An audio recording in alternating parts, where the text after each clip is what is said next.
우리 말씀을 이제 본격적으로 보기 전에 잠깐 한번 기억해 봅시다. 우리가 지난 시간에 어떤 말씀을 들었는지. 우리가 전전 말씀을 한번 생각해 보면 예수님께서는 뭔가 일상 속에서 수고하고 있고 무거운 짐을 지닌 사람들을 향해서 다 내게로 와라, 내가 너희를 쉬게 하겠다라고 하시면서 주님께서는 쉼에 대해서 말씀해 주셨습니다. 다시 말해서 안식이 무엇인지, 그 안식을 어떻게 얻을 수 있는지 알려주셨죠. 그 후에 바리새인들과 예수님이 안식을 가지고 논쟁을 했습니다. 예수님의 제자들이 안식일에 밀을 먹었는데 그것이 일이다라고 비난을 하자 예수님은 그들을 향해서 진짜 안식이 뭔 줄 아냐? 안식을 얻으려면 차갑게 종교적인 그 규율을 지키는 데 에너지를 쓰기보다 오히려 안식일이 주어진 그 정신을 이어받아 사랑을 나눠야 된다. 진짜 이것이 안식이다라고 하면서 예수님께서 그 논쟁을 하셨죠. 자, 그 논쟁 이후에 예수님이 오늘 본문에 보면 예수님께서 그 논쟁을 마치시기 위해서 이동하십니다. 9절 한번 볼까요? 거기에서 떠나 그들의 회당에 들어가시니. 자, 예수님은 이 안식과 관련된 논쟁을 마무리하시려고 회당에 들어가셨습니다. 회당이라는 곳은 유대인들이 안식일마다 모이는 곳이죠. 안식일마다 모여서 뭐 할까요? 예배드리겠죠? 율법을 선포하고 율법을 가르치고 그 율법대로 살겠다고 결단하고 그렇게 하면서 이 안식일을 지키는 겁니다. 자, 그런데 오늘 이 구절을 보면 조금 특이한 표현이 있습니다. 마태가 마태복음을 기록하면서 의도적으로 적은 건데요. 뭐가 있냐면 그들의 회당이라고 적어 놓았습니다. 마태가. 그러니까 지금 이 여기에 그들이라는 것은 예수님과 논쟁을 벌였던 바리새인들을 의미하는 거죠. 그러니까 예수님은 어디에 들어가신 거냐면 그냥 회당에 들어가신 것이 아니라 예수님과 논쟁했던 바리새인들의 본거지, 그들이 머물고 있었던 곳, 거기로 예수님이 들어가신 거예요. 예수님은 그곳에 들어가셔서 이제 율법과 안식에 대해서 이제 마무리를 하시는 겁니다. 자, 그런데 한 가지 생각해 보면 지금 예수님도 회당으로 들어가시지만 예수님과 논쟁했던 바리새인들도 회당으로 들어갔겠죠? 그러면 예수님과 논쟁했던 바리새인들은 어떤 감정으로 회당에 들어갔을까요? 어떤 감정일 것 같아요? 지난주에 우리 내용을 기억해 보면 바리새인들이 예수님과 논쟁했을 때 그 논쟁에서 이겼나요? 아니죠. 예수님에게 밀렸죠. 그러니까 막 화가 났을 거란 말이에요. 막 분노했어요. 그러니까 그 분노를 가지고 지금 바리새인들은 자신들이 주 무대인 회당으로 들어간 겁니다. 마태는 이걸 의도적으로 보여주고 있는데 뭘 보여주고 있는 거냐면 바리새인들은 안식일에 그들의 주 무대인 회당에 들어갔음에도 불구하고 안식을 누리지 못했다. 바리새인들은 안식을 누리기 위해 안식일을 정말 철저하게 지켰는데 그들은 누리지 못했다라는 것을 보여주는 거죠. 그래서 이 상황을 보면 바리새인들에게도 안식이 필요하다라는 걸 알려주는 겁니다. 그런데 바리새인들만 필요합니까? 아니죠. 수많은 사람들이 안식이 필요하죠. 오늘 본문은 바리새인들과 함께 안식이 필요했던 또 다른 대상을 보여줍니다. 여러분 10절 한번 볼까요? 앞에 부분만 한번 볼게요. 한쪽 손 마른 사람이 있는지라. 자, 이 사람도 안식이 필요한 사람으로 보여주고 있는 거예요. 여러분 손 마른 게 뭡니까? 막 건조한 겁니까?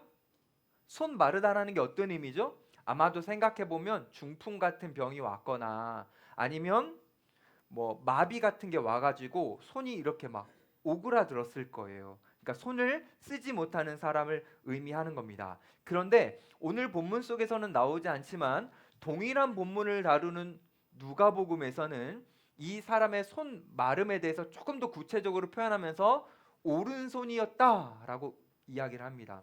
여기서 오른손이라는 거는 중요한 의미가 있어요. 왜냐하면 그 당시의 배경 문화권에서 특히 성경에서 오른손이라는 것은 힘, 능력을 상징하기 때문입니다. 그래서 여러분들이 성경을 읽으시다 보면 하나님의 오른손으로 이런 표현을 여러분들이 보게 되실 거예요. 왜냐하면 그게 힘이나 능력을 상징하기 때문입니다. 자, 그런데 하필 마른 손이 오른손이었죠.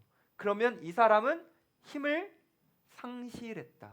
능력이 없다라는 걸 의미하는 거예요. 결국 이 사람은 지금 어떻게 살아왔냐면 일상적인 노동도 잘 못했을 거고 심지어는 그냥 사람들과 함께 살아가는 일상생활도 어려웠다라는 겁니다.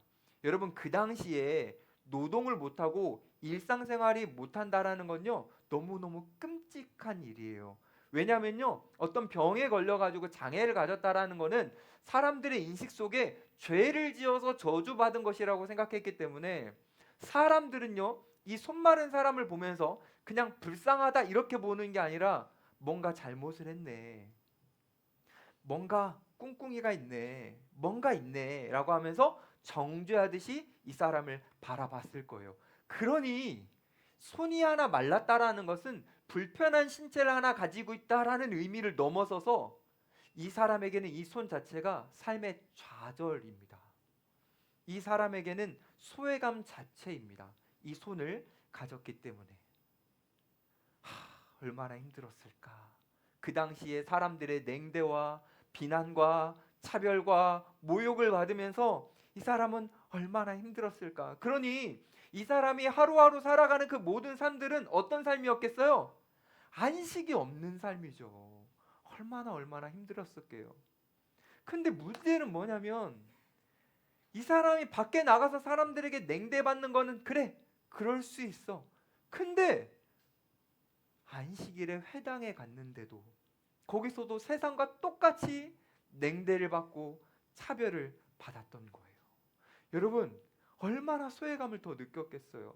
하나님의 백성들이 안식을 같이 누리자고 모인 그 회당이라는 공간에 이 사람이 들어갔는데 이 사람이 갖고 있는 고통은 사람들이 외면하고 오히려 이 사람을 이용하니까 이 사람 입장에서는 너무나 비참했을 거예요.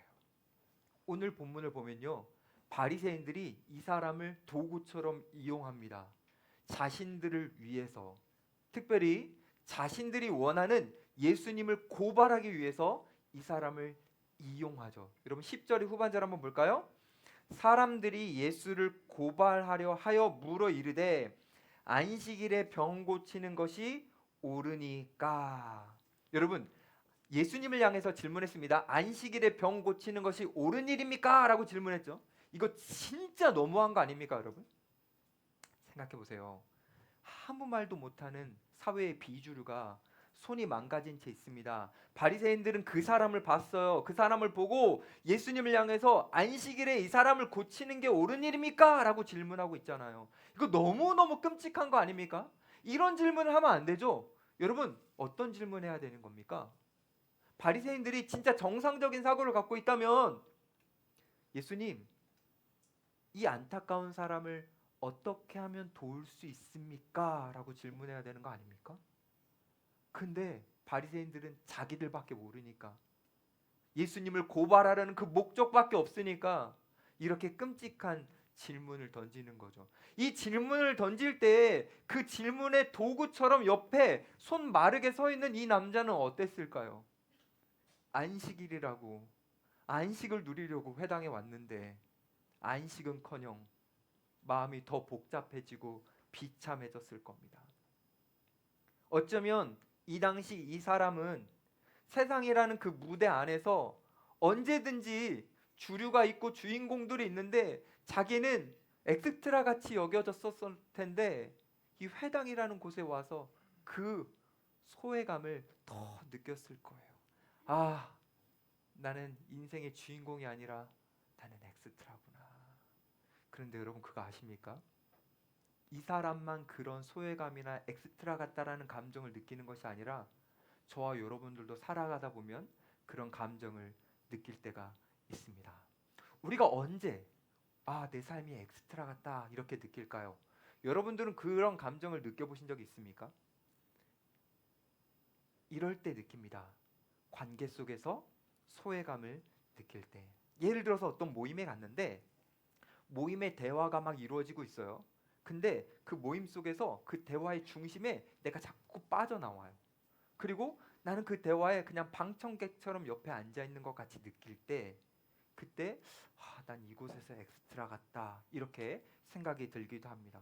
이거는 사실 여러분들이 많이 경험해보지 못했을 수도 있어요. 여러분들 중에는 인싸가 많으니까. 근데요, 이런 건 경험해봤을 수 있어요.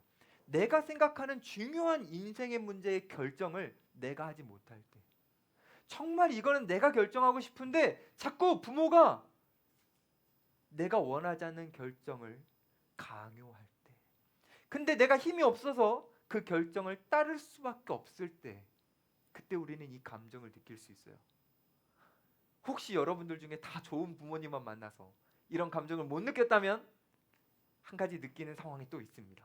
언제냐면 직장에서 내가 뭔가 중요한 결정을 하고 싶은데 내 상사가 자기 마음대로 결정해요. 근데 나는 그걸 따를 수밖에 없어. 그럴 때 나는 여전히 엑스트라구나. 그렇게 그 관계 속에서 우리도 그 감정을 겪을 수도 있어요. 근데요, 이 관계 속에서 소외감을 느낄 때만이 아니라요, 사실은 우리가 살아가면서 스스로에게 무력감을 느낄 때도 난 엑스트라인가? 이렇게 생각할 수도 있습니다. 뭔가 일을 열심히 하고 공부를 열심히 하고 취업 준비를 열심히 하는데 남들은 다 잘 돼. 저 옆에 있는 사람은 취업이 막 다 잘 돼. 근데 나는 안 되는 것을 계속 느낄 때, 이거 뭐지? 그런 우리는 감정을 겪을 수도 있어요. 특별히 이럴 때가 있죠. 나는 어떤 큰 고통을 만나서 이 고통이 나에겐 너무 큰데 다른 사람들은 내 고통을 크게 여기지 않고 공감해주지 않고 사소하게 느낄 때, 그때 이게 뭐지? 라는 감정을 느낄 수도 있습니다. 하나만 더 이야기해보죠. 내 옆에 있는 친구들이나 다른 사람들을 보니까 인생의 목표가 뚜렷해, 명확해, 거기로 막 힘차게 달려가고 있어요. 근데 나는 내 인생의 목표가 뭔지 모르겠어. 나는 어디로 달려가야 될지도 모르겠어. 뭔가 내 방향이 희미하게 느껴질 때, 내 인생이 저들 잘 나가는 사람들의 들러리인가? 그런 순간에도 우리는 이 감정을 느낄 수도 있죠. 여러분, 우리가 살아가면서 언제 이런 감정을 느낄지는 모르지만 이렇게 내가 인생의 엑스트라 같이 여겨질 때, 그때 우리는 어떻게 해야 될까요? 우리는 그 어떻게라는 그 방법을 예수님 시대의 엑스트라처럼 여겨졌던 이 손마른 사람을 살펴보면서 확인해 보면 좋겠습니다. 조금 더 이 손마른 사람에 대해서 이입해 볼게요. 자, 이 사람은 지금 회당에 왔습니다.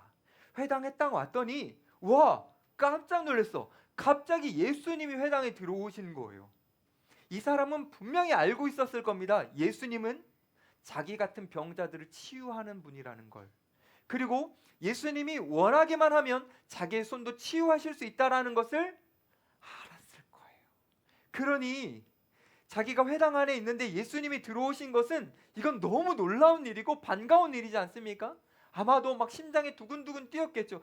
야, 저분이 예수님이구나. 저분이라면 내 손을 고치실 수 있겠구나. 막 너무 벅찼을 거예요. 그런데 문제는 하필 예수님을 만난 그날이 안식일이에요. 안식일. 이 사람은 알거든요. 회당에 들어왔다라는 건요, 유대인이라는 거잖아요. 안식일에 일을 하면 안 된다라는 걸 이 사람도 알고 있죠. 그러니까 막 마음에서 막 싸움이 일어나는 거예요. 한쪽 마음에서는 그게 뭐가 중요해? 이 예수라는 분을 내가 언제 또 만날 줄 알고 지금이 유일한 기회일 수 있는데 치료해 달라고 요청을 해야 되나? 안 되지. 안식일이잖아. 이건 안 되는 거야. 마음속에서 막 번민이 일어나면서 막 애간장에 타고 있었을 거예요. 근데요, 문제는 뭔지 아세요? 이 손마른 사람은요, 회당의 주류가 아니에요. 그럼 어떻게 해야 되는 줄 아세요? 눈치 봐야 돼요. 주류의 눈치를 딱 봤더니 그 회당을 꽉 잡고 있는 바리새인들이 뭔가 심상치가 않아요. 분위기가 화기애애한 분위기가 아니란 말이에요. 예수님과 바리새인들이 막 피를 튀기는 것처럼 뭔가 심상치가 않아요. 그러니까 이 손 마른 사람은 바리새인들만 아니었다면 몰래 예수님 앞에 막 치료해달라고 말했을 텐데 바리새인들 눈치가 보이니까 아무 말도 할 수 없는 거예요. 왜요? 말했다가 큰일 나는 거죠. 바리새인들한테 찍히면 어떻게 되는 줄 아십니까? 그 당시에 사회에서 매장입니다. 회당도 못 들어오고요. 그냥 아주 비참하게 살아갈 수밖에 없어요. 그러니까 눈치 볼 수밖에 없는 거죠. 이걸 예수님이 아셨어요. 이 손마른 사람이 눈치 보고 있고 바리새인들은 이 사람을 이용하고 있다는 걸 아셨어요. 그래서요 예수님이 먼저 바리새인들에게 말씀을 하시는 겁니다. 자 11절 한번 볼까요? 예수께서 이르시되 너희 중에 어떤 사람이 양 한 마리가 있어 안식일에 구덩이에 빠졌으면 끌어내지 않겠느냐라고 말씀하십니다. 여러분 지금 바리새인들은 너무나 촘촘하게 막 규정들을 만들어 가지고 안식일을 정말 철저하게 지키려고 노력하고 있었어요. 근데 진짜 어이없는 건 뭐냐면 예외 규정을 만들었어요. 어떤 것에만 예외 규정을 만들었냐면 그 유대인들이 짐승을 가지고 있잖아요. 제사로. 근데 양 같은 것이 구덩이에 빠져서 그 구덩이에 빠진 양이 죽을 것 같을 때 안식일에 원래 아무것도 하면 안 되거든요. 지난번에 설명드렸죠. 불도 못 켜는 거. 근데요. 그때는 이 양을 건질 수 있는 예외 규정이 있었어요. 예수님은 그걸 아셨어요. 그래서 바리새인들에게 말하는 거예요. 아니 재산 중에 그냥 하나뿐인 이 양을 구하기 위해서도 안식일에 무엇을 하는 게 용인이 되는데 어떻게 사람의 생명을 살리고 그를 회복하게 하는 이 귀한 일에 안식일에 안 된다고 하는 것이냐. 이건 너무 다른 모순 아니냐. 이중적 잣대 아니냐. 예수님은 바리새인들에게 한 방 날리셨죠. 그런 다음에 12절 한번 보세요. 사람이 양보다 얼마나 더 귀하냐. 그러므로 안식일에 선을 행하는 것이 옳으니라 라고 말씀을 하십니다. 양보다 사람이 더 귀한 존재이기에 그 사람을 회복시키고 그 사람의 생명을 살리는 일은 당연히 옳은 일이다 라고 예수님이 말씀하시는 거예요. 자 그러면 예수님이 지금 바리새인들을 향해 한 방 또 날리셨죠? 이거는요 두 가지의 의미가 있어요.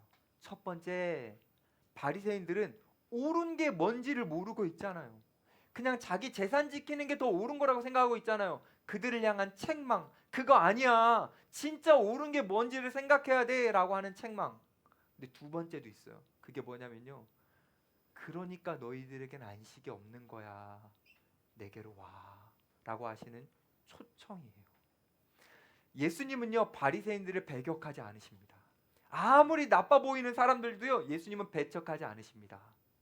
예수님 안에 쉼과 진짜 안식이기 때문에 예수님은 그들을 초청하시는 거죠.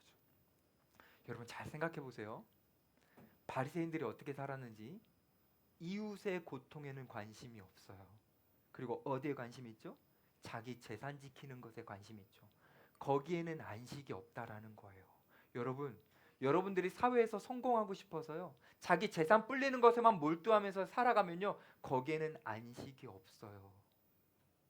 주님을 따라 우리가 이웃의 고통을 돌아보고 그들을 살리는 의미로 우리가 살아갈 때에 그 예수님과 같은 삶에 진짜 안식이 있는 거예요. 이 지금 우리가 살펴보고 있는 이 장면은요 마가복음에서 더 상세하게 기록한 부분이 있습니다. 마가복음을 보면 예수님께서 바리새인들을 향해서 질문하시거든요. 어떤 질문을 하시냐면 안식일에 생명을 살리는 것과 죽이는 것 중에 어떤 것이 더 옳으냐라고 하시면서 예수님이 질문하세요. 자, 제가 여러분들에게 질문할 겁니다. 바리새인이라고 여러분들이 생각해 보시고, 이거 말이 좀 이상했네. 바리새인들이 아니에요. 여러분들은 바리새인이 되었다고 한번 생각해 보시고 답해 보세요. 너무 쉬운 질문이에요. 안식일에 생명을 살리는 일과 죽이는 일 둘 중에 뭐가 옳은 겁니까? 뭐요? 너무 쉽죠? 금방 대답할 수 있죠? 근데 그거 아십니까? 바리새인들은요 대답 못했어요. 왜 못했을까요? 몰라서일까요? 아니요. 알거든요. 생명을 살리는 일이 옳은 걸 알거든요. 근데 왜 대답을 못하냐면요 대답하면 큰일 난다 생각했거든요. 왜 큰일 날까요? 지금까지 자기들이 만들어왔던 규정, 지켰던 삶을 부정해야 되니까요. 자기들이 하고 싶은 거, 자기들이 원하는 것을 해야 되니까 옳아 보이는 것에 귀를 닫는 거예요. 대답하지 않는 겁니다. 전 여러분들에게 이렇게 질문해 보고 싶어. 우리 사랑하는 청년들, 안식일 같은 주일에 무엇을 하는 것이 옳은 겁니까? 여러분들은 주일을 뭐 하면서 보내야 되는 게 옳은 겁니까? 여러분들은 일상을 살면서 어떻게 사는 것이 옳은 겁니까? 여러분 대답할 수 있을 거예요. 알 거예요. 그런데 침묵하지 마세요. 대답을 멈추지 마세요. 여러분들이 하고 싶은 거, 옳지 않게 느껴지지만 내가 원하는 것을 위해서 여러분들 침묵하시면 안 됩니다. 대답하셔야 돼요. 때로는 내 대답이 내가 지금까지 살아왔던 것을 부정하더라도, 내 대답이 내가 하고 싶은 것들을 이루지 못하게 만들지라도 우린 정직하게 대답할 수 있어야 돼요. 주님이 말씀하시는 것이 옳습니다. 제 삶을 돌이켜 그렇게 살아가겠습니다. 저는 여러분들이 침묵하지 않고 살았으면 좋겠습니다. 이 순간 예수님과 바리새인들이 이렇게 뭔가 대결 구도처럼 이야기를 나누고 있던 이 순간, 여러분 옆에 있는 손 마른 사람은 얼마나 떨렸을까요? 야, 이게 지금 뭔 일이야, 나 때문에. 이거 지금 무슨 일이 일어나고 있는 거야? 막 긴장이 엄청 됐겠죠. 근데요, 더 긴장되는 일이 벌어졌어요. 왜냐면요, 그 대단해 보이는 예수님이요, 갑자기 이 손 마른 사람을 쳐다봤거든요. 예수님이요, 이 손 마른 사람을 이렇게 바라보십니다. 그때 손 마른 사람이 여러분이라면 어떨 것 같아요? 심쿵? 어떨 것 같습니까? 제가 예상하건대 막 심장이 뛸 겁니다. 왜요? 치유해 주실 수 있잖아요. 그것뿐입니까? 아니, 지금 나는 아무도 관심을 가지지 않아요. 손이 말라 비틀어져서 사람들에겐 혐오의 대상이란 말이에요. 근데 진짜 오랜만에 따뜻한 시선을 맞아본 거예요. 예수님이 나를 사랑의 눈빛으로 바라봐주고 계신 거예요. 그때 이 손 마른 사람은 막 감동이 일어났을 거예요. 그리고 어떻게 느껴졌냐면, 회당이라는 그 무대에 자기는 언제나 늘 엑스트라처럼 구석에 이렇게 있었는데, 마치 예수님의 자신을 향해서 딱 바라보시는 그 순간, 여러분 연극 같은 데 보면은 스포트라이트 탁 비춰지죠. 마치 예수님과 나만을 향해서 스포트라이트가 탁 비춰지듯이 내가 무슨 주인공이 된 마냥, 야, 이거 뭐지? 너무나 감동했을 거예요. 그래서 막 심장이 뛰고 있는 그 순간, 막 떨리는 그 순간, 예수님이 손 마른 이 마른 사람을 향해서 한마디 던지십니다. 뭐라고 하시냐면 13절 한번 보실까요? 앞절에 이에 그 사람에게 이르시되, 한마디예요. 손을 내밀라 하시니. 지금 이 사람에게 손을 내밀라고 하셨습니다. 여러분, 지금 손 마른 사람은요, 손을 내밀고 싶지 않아요. 왜일까요? 수치잖아요. 부끄럽잖아요. 이 사람은 늘 언제나 가리고 살았을 거예요. 숨기고 살았을 거예요. 근데요, 예수님이요, 하필 그 손을 내밀라고 하시네요. 아, 뭐 이상하다. 예수님에 대해서 내가 들었을 때 분명히 다른 사람들한테 이렇게 안 하셨는데, 그냥 멀리서 나으라고 하면 나으시고 그냥 예수님이 막 손만 얹어주셔도 나았는데 왜 나한테는 하필 이 부끄러운 손을 내밀라고 하시는 거야. 이거 정말 꺼내놓지 않고 싶은데. 근데 그거 아십니까? 예수님은 그걸 다 아시지만 이 병자에게 너의 수치와 너의 상처와 너의 절망을 꺼내라 라고 예수님 말씀하시는 거예요. 사랑하는 여러분, 여러분들에게도 혹시 있습니까? 누군가에게 말 못할 이 마른 손과 같은 게 있습니까? 있을 수 있죠. 누군가에게도 말 못할 나만 아는 죄, 그리고 누군가에게 표현하기 뭐한 나만의 아픈 가족사, 그리고 나의 실패와 좌절, 나만이 아는 내 무능, 우리는 누군가에게 꺼내놓지 못할 그것들이 있을 수도 있어요. 근데 예수님이 여러분들에게 말씀하시는 거예요. 꺼내놔라. 그걸 내밀어라. 예수님이 말씀하세요. 왜요? 그걸 진짜 내미는 게 우리가 지지난 시간에 살펴봤던 짐을 주님 앞에 드리는 거기 때문이에요. 수고하고 무거운 짐진 자들아 다 내게로 와라. 내가 너희를 쉬게 하리라 할 때 짐을 주님 앞에 내어 맡기는 거거든요. 내 상처와 수치와 아픔, 나를 좌절하게 만드는, 나를 움츠러들게 만드는 그 모든 것들을 주님 앞에 믿음으로 내밀어야 돼요. 그분은 나를 회복시키실 수 있고, 그분은 나를 치유하실 수 있고, 지금 안식 없는 내 삶에 예수님만은 나에게 안식을 주실 수 있다는 걸 믿음으로 내미는 거죠. 그때 진짜 안식이 주어지는 거예요. 이 손 마른 사람도요, 예수님을 향해 손을 내밀었습니다. 회복시키실 것을 믿었기 때문에요. 믿지 못했으면 내밀지 못했을 거예요. 하지만 이 사람은요, 내밀었어요. 그랬더니 어떤 일이 일어난 줄 아십니까? 놀랍게도 13절 후반절 볼까요? 그가 내밀매 다른 손과 같이 되어 다른 손과 같이 회복되어 성하더라. 완전하게 회복되었대요. 완전하게. 여러분, 이건요, 아까도 말씀드렸지만 이 사람의 단순히 손 하나 회복되는 게 아니에요. 이 손이 같이 갖고 있었던 낙심과 좌절과 상처와 절망, 이 모든 것들이 손이 회복되면서 한 번에 사라지는 거예요. 다시 말하면요, 이 손으로 인해서 안식을 누리지 못했던 사람이 예수님을 만나 진짜 안식을 누리게 된 거죠. 여러분, 중요한 의미가 있습니다. 이 손 마른 사람은요, 처음으로 회당에 온 게 아니에요. 이 손 마른 사람은요, 처음으로 안식일을 지킨 게 아니에요.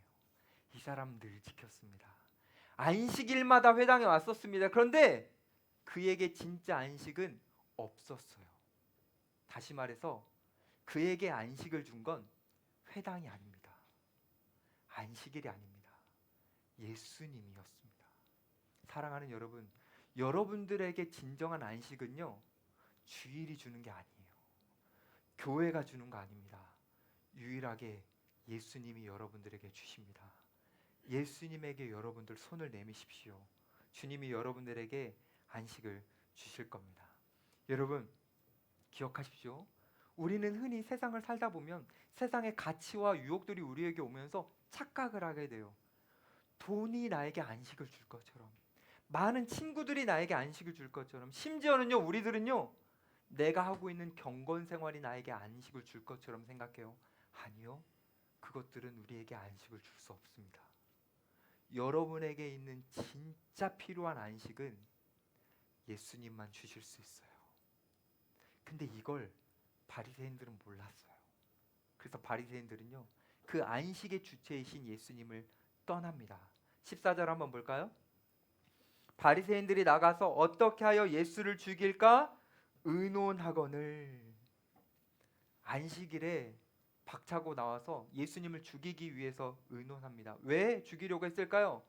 자기들이 틀렸는데 틀린 걸 인정하고 싶지가 않은 거예요. 그래서 자기를 틀렸다고 말하는 저 사람을 죽이면 틀렸다고 말해줄 사람이 없으니까.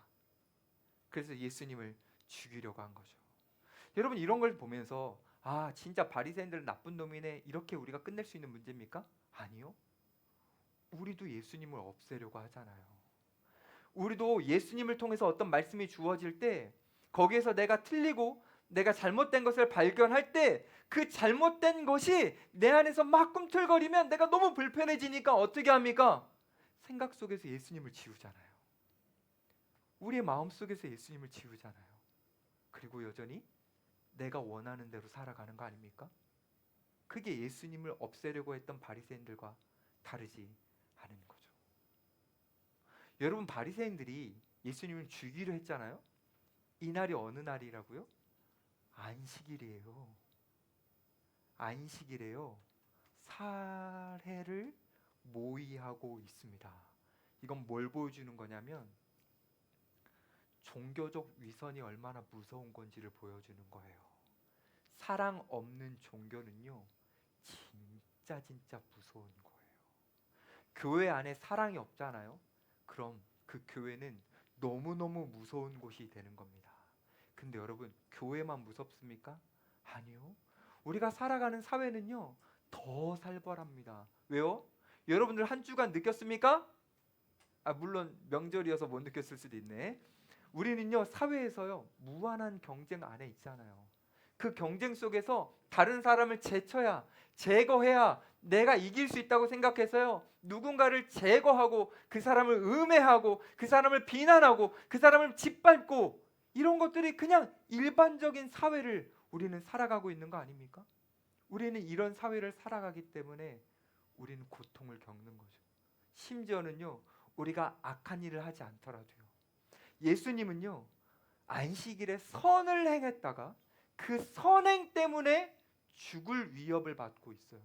우리도 마찬가지로 이 사회에서 살아가면서 선을 행하고 좋은 일을 하려고 하더라도 사회는 악하기 때문에, 살벌하기 때문에 우리는 예수님처럼 어려움과 고통을 당할 수도 있습니다.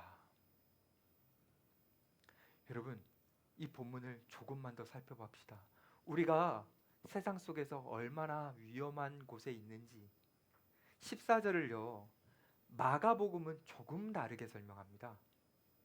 지금 우리가 읽었던 이 14절에서는요 바리새인들이 나가서 예수님을 죽이려고 모의했다라고 나오죠. 근데요 마가복음에서는요 어떻게 표현하냐면 바리새인들이 나가서 헤롯 당과 함께 모의했다라고 나와요. 그러니까 헤롯 당과 바리새인들이 한 팀이 되어서 예수님을 죽이려고 했대요. 여러분 헤롯 당이 어떤 당인지 아십니까?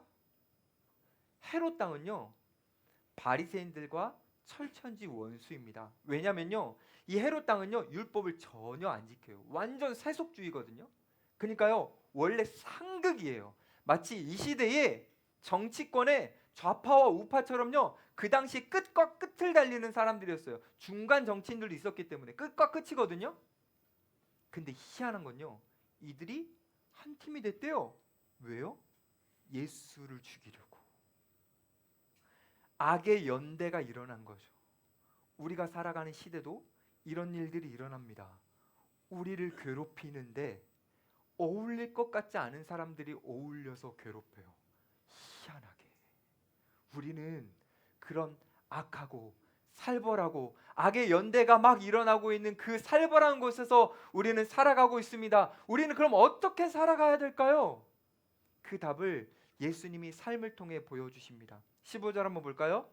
예수께서 아시고 거기를 떠나가시니 많은 사람이 따르는지라 예수께서 그들의 병을 다 고치셨다. 자, 예수님은 바리새인들이 자신을 죽이려는 거 아십니다. 그 음모 아세요. 근데요 조용히 거기를 떠나십니다. 그들을 피하십니다. 그들과 충돌하지 않으십니다. 그리고 어디로 가십니까? 예수님이 필요한 사람들에게 가셔서 예수님은 긍휼 사역을 계속하십니다. 사람들을 고쳐주시는 거죠. 이건요 예수님이 바리새인들을 무서워서 피하는 게 아니고요 어떤 의미가 있는 거냐면 예수님이 갖고 계신 그 에너지를 헛된 것에, 의미 없는 것에 쓰지 않으시겠다라는 거예요. 예수님은요 사명을 생각하시면서 그 사명을 이루시는 것으로 한 걸음 한 걸음 나아가면 됩니다. 나아간 겁니다. 사랑하는 여러분, 여러분들이 살아가다가 선을 행하려고 하는데 좀 믿음으로 살아보려고 하는데 세상이 여러분들을 가만두지 않을 때 그들과 대결하면서 그 소모전에 끼어들지 마세요. 우리는요 거기에서 벗어날 수 있는 지혜가 필요합니다. 하나님이 나에게 주신 사명이 무엇인지를 생각하고 그 사명을 향해서 에너지를 집중하는 그 지혜가 여러분들과 저에게 있었으면 좋겠습니다. 우리가 그렇게 살아갈 때에 때로는 불안해질 수도 있어요. 왜냐면요 우리가 피하잖아요. 그러면요 세상은요 우리를 루저라고 봐요. 무서워서 피했다, 두려워서 피했다라고 하면서요 우리를요 안 좋게 평가합니다. 세상은 피하는 우리를 무능하게 여길 수도 있습니다. 그러다 보면 어떤 일이 일어나면 세상이라는 거대한 무대에서요 우리는 주연이 아니라 점점 엑스트라처럼 아무도 관심을 주지 않는 그런 삶을 살 수도 있는 거죠. 우리는 소외당할 수도 있습니다. 그러나 여러분 괜찮아요. 왜냐면요 세상이 우리를 주목하지 않더라도 주님은 우리를 주목하시기 때문입니다. 세상이 우리를 향해서 비난을 하고 우리를 향해서 매도해도요 주님은 우리를 사랑으로 존귀히 여겨주시기 때문입니다. 여러분 우리를 사랑으로 대해주시는 주님이 어떤 분이신지 아십니까? 18절 한번 볼까요? 앞부분 한번 봅시다. 보라 내가 택한 종 곧 내 마음에 기뻐하는 바 내가 사랑하는 자로다. 자, 예수님에 대한 소개거든요. 근데 여기서 흥미로운 게 있어요. 내가 택한 왕이라고 하지 않았고요. 내가 택한 종이라고 했습니다. 예수님은요 이 땅에 오실 때요 주목받을 만한 왕으로 오신 게 아니에요. 누구도 주목하지 않을 종으로 오셨습니다. 마치 세상이라는 이 무대에 짠 하고 나타나시면서 내가 주인공이야 이렇게 오시지 않았고요. 마치 아무도 눈길을 주지 않는 엑스트라처럼 예수님은 이 땅에 오셨습니다. 그뿐만이 아니에요. 19절 보세요. 그는 다투지도 아니하며 들레지도 아니하리니 아무도 길에서 그 소리를 듣지 못하리라. 세상의 왕들은 어떻게 합니까? 어떻게든 다퉈서 이겨서 자기가 얼마나 위대한 존재인지를 드러내려고 하는 거 아닙니까? 근데 예수님은요, 그렇게 다투지지 않는데요. 여러분, 들레다라는 표현은요, 소란을 피우다라는 의미거든요. 이거는요, 예수님이 세상에 사람들처럼 더 많은 것을 갖기 위해 소란을 피우지 않으셨다라는 의미입니다. 예수님은 오히려 적대자들이 자신을 죽이려고 할 때 능력이 있으시잖아요. 하늘의 천사 동원해가지고 그들 한 번에 처리하실 수도 있고, 예수님의 말씀 한 번이면 적대자들을 다 제거하실 수 있지만 그렇게 하지 않으시고 용서하시고 그들까지도 사랑하셨죠. 우리가 살아가는 세상은요, 우리에게 이렇게 말합니다. 다퉈야 돼. 이겨야 돼. 너의 너의 가치를 너는 싸움으로, 이김으로 증명해야 돼.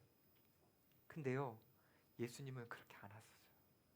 예수님은요, 상대를 제압하는 방법이 아니라요, 자신을 희생하고 내어주는 방법으로 자신이 어떤 존재인지를 보여주셨습니다.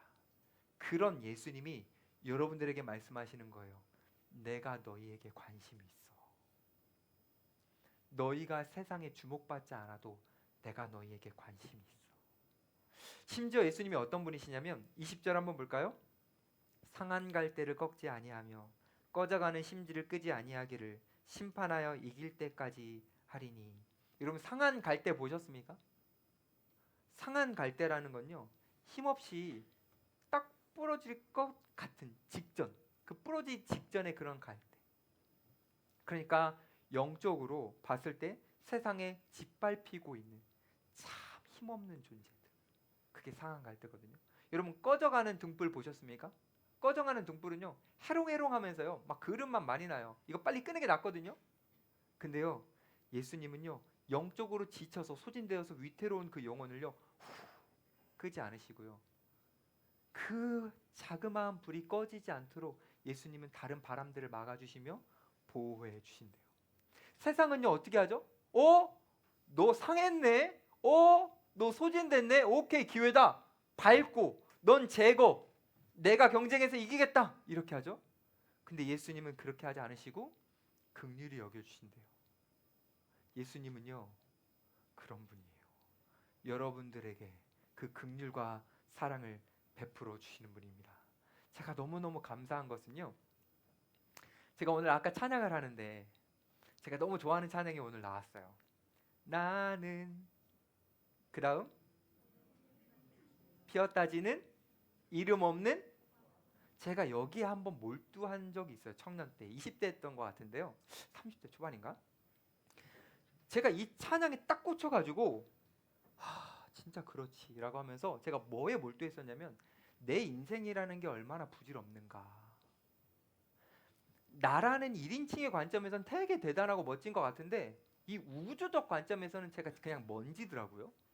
그러니까 내가 정말 의미 없는 존재라는 걸 알았어요. 근데 이 찬양을 탁 하는데요, 나는 오늘 피었다 지는, 저기 그냥 아무도 관심 가지지 않은 이름 없는 꽃과 같은 거예요.